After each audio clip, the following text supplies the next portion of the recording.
Hey everyone, welcome to this very quick lesson on something that is very boring but very, very important if you're in Australia and you're involved in finance in any way. And by that I mean if you're an investor, if you have savings accounts, or if you're seeing a finance professional. I'm about to explain the three most important documents that you'll come across and why they are super important to understand and to read. The first one is a Financial Services Guide, or FSG. That can be found on the website of the finance professional you're going to, and it should be given to you when you receive advice. The types of things that you'll find in here, this is a very, very easy document to understand, and if you don't understand it, you should contact them and say that, because it should be written in plain language and is relatively brief. The things that you can find on here are ways to make complaints about them. Typically you'll go to the finance professional first, but then they'll also be a member of an external resolution scheme, and you can find the details of that. They'll have contact information, and they'll also have, which is very important, the AFSL number, the Australian Financial Services Licence number. Now, everyone that gives advice in Australia on anything to do with finance should have an Australian Financial Services Licence. You can use this number and then go onto the ASIC website and look up the professional and see all of the details on their license. The next one is the PDS.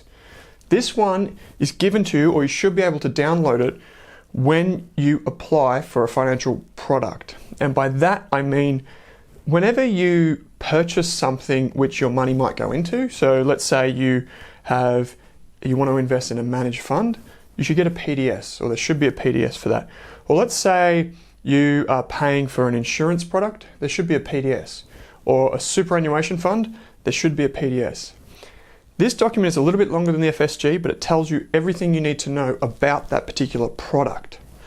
Whereas this is about the service that you're receiving, this one is about the specific product. So let's use the example of a superannuation fund. It will have the schedule of fees that you can expect to pay and some of the costs associated with it. It will tell you who is running the superannuation fund. It will tell you the rules or the strategy that's used by the fund, and it will also list some risks. The risks aren't comprehensive, but they give you a general idea of some of the known risks at least. Really important document. You can find it on the website. Final one is the terms and conditions. Now, some companies may offer terms and conditions for each and every product that they have, or it may just be a general terms and conditions. Really, really boring, really, really long-winded, and there's a lot of legal jargon in them. But this is where the nitty-gritty details are on the fees.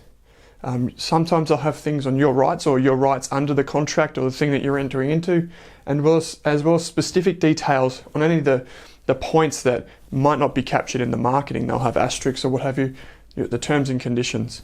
Now, I'm glad you clicked on this video. Not everyone is going to read these documents, but it's particularly important if you're not seeing a financial advisor, because it's their job to read these. So if you're not seeing a financial professional, it's on you to read these things before you decide to buy a product or you decide to sign on to a financial service.